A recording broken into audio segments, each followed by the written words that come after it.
Lieutenant, I've done some follow-up on that NCIC report, and our boy has been busy. I'd say so. His MO surfaced in Cleveland, Minneapolis, and Denver. So there's a downtime of 12 to 16 months between sprees. Probably the time that it takes him to get settled into a new city, new identity, maybe. What about the newspaper guys? So far, all the people working the ads have come up clean. However, this guy's got a signature. Bon vivant. The champagne? All the victims had alcohol in their system.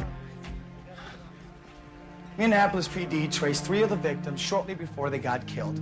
And they were all at restaurants, and their date had ordered bon vivant. Any idea on the men they were with? That's the funny thing. The descriptions on this guy totally varied from restaurant to restaurant. All right, pass the champagne and go along to Chris and Cory. Hey, Victor, won't you be just a little embarrassed standing up on that stage while women put a price tag on you? No. Why, you think I should? No, I guess not. I know the concept sounds kind of kinky, but money's for a good cause and anybody has fun. Yeah, I guess it would be kind of flattering, huh? Absolutely.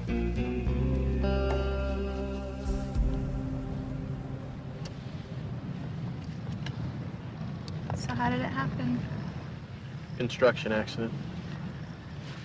I broke my back at T12. Does it affect anything besides your legs?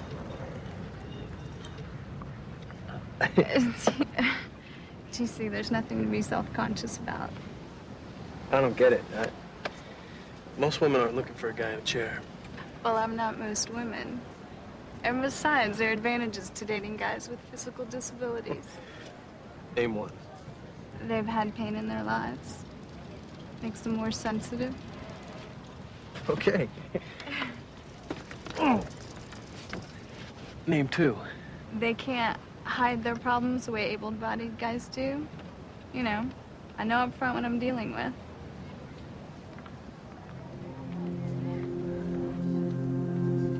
I will have the grilled Hawaiian tuna rare, and my beautiful companion will have a lobster. Thank you. I hope I'm not being too assertive. I suppose it's just my southern upbringing.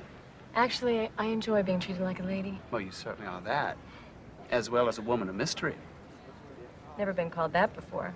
The mystery being how an incredible lady like yourself could go so long without being swept off her feet by the luckiest man in the whole wide world.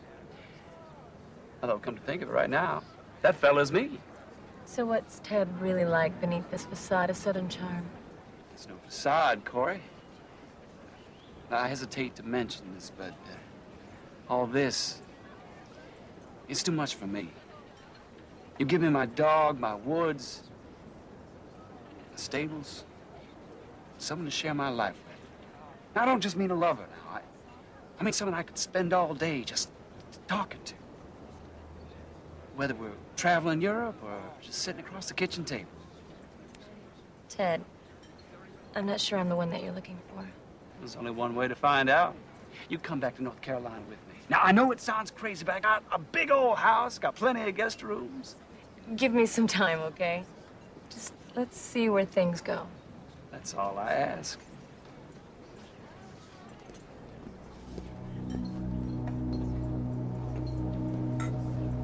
Are we celebrating something? Spending time with you is cause enough. Bon vivant. Perfect.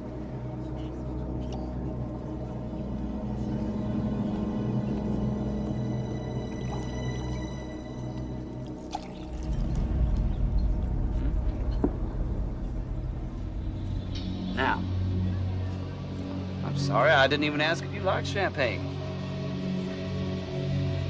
Definitely not while I'm on duty.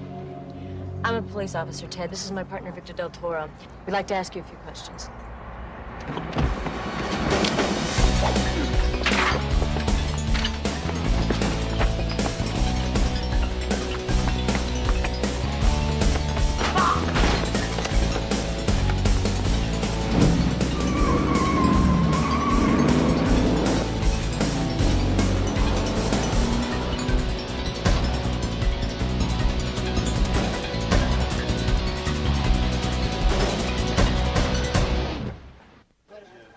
We're putting this sketch out to every officer in the city. Anything on the fingerprints that we got from our suspect champagne glass? The FBI's running them now. I'm sure you guys are gonna miss those fake marathons. Yeah, like I missed gum disease. Actually, I prefer gum disease. So what does Linda say about you being in this bachelor auction? She's visiting her family in Texas, so technically, she doesn't need to know. But technically, she's still your fiance. Okay, I admit it. When they first asked me to do this, I thought to myself, how can you let a bunch of wild women treat you like a sex object all night? But when I realized it was for charity, I said to myself, how can I not? And I think my Linda would agree. Well, your hunch paid off. U.S. Customs traced a manifest for 6 wheelchairs being shipped from L.A. to London last month.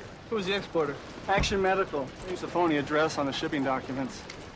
Hey, you know what, Tony? I want to run a background check on Joyce Adams. The groupie? Yeah. I thought you figured her interest was more in a personal nature. You know what? I can't ignore the fact that she knew a lot of the mugging victims. Okay, we'll do it back. You know what? Let's wrap this thing up and get you out of that chair, huh? Well, believe it or not, it's actually starting to feel kind of natural.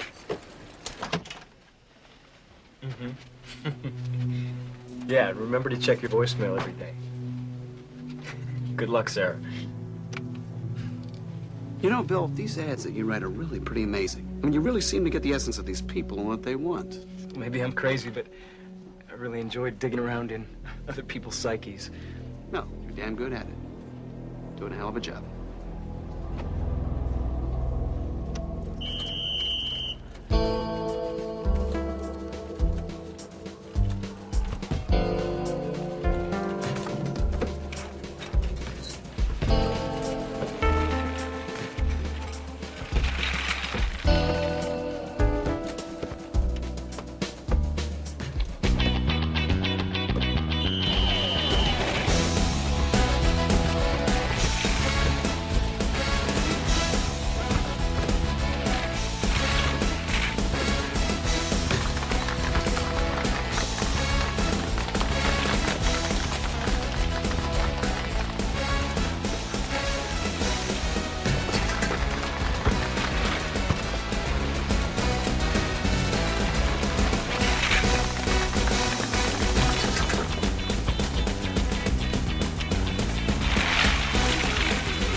And, of course, the only guy I really liked turned out to be our psycho. But if he hadn't, I'm not even going to torture myself with that one. So you're going to go out with our man from down under? yeah, I think I will. When you met him the other day, you didn't tell him about your job, did you? How could I? Technically, I was undercover. And technically, you're probably scared of his reaction. Still am. Don't be. Just think about what you might have.